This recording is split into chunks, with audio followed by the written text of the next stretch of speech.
Marketing কেন জরুরি? প্রশ্নটা কখনো কি আপনার মাথায় এসেছে? নাকি আপনিও বাকিদের মতো এটিকে অপশনাল বিষয় হিসেবে রেখে আসতেছেন? প্রসঙ্গ যাই হোক না কেন, মার্কেটিংয়ের গুরুত্ব কিন্তু একটুকু কমার না, বরং প্রপার টাইমে আপনার মার্কেটিং ব্যবসার ভবিষ্যৎ সম্ভাবনা নিয়ে একটা ক্রিস্টাল ক্লিয়ার চিত্র তুলে ধরে। কিন্তু একটা ভালো মার্কেটিং ক্যাম্পেইনের জন্য আপনার কিছু বিষয় মাথায় রাখতেই হবে। স্পেসিফিক এবং রিয়েলিস্টিক প্ল্যান। আপনি একটি মার্কেটিং ক্যাম্পেইনে হাজারো গোল সেট না করে নির্দিষ্ট কয়েকটি লক্ষ্য নির্ধারণ করুন, সেইগুলো যেন অবশ্যই বাস্তবসম্মত হয়। ডেডলাইন মেনটেন করুন। ওই যে বললাম, পারফেক্ট টাইমে পারফেক্ট জিনিস সর্বোচ্চ ভ্যালু অ্যাড করতে, তাই ডেডলাইন মেনটেন করে মার্কেটিং করুন। অসম্ভব কিছু করে দেখানোর আশা দেখাবেন না।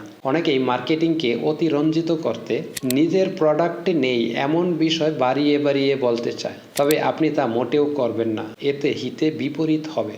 নিজে এভাবে লয়ালিটি এবং ডিসিপ্লিন মেনটেন করলে আপনিও ইনশাল্লাহ সফল হবেন।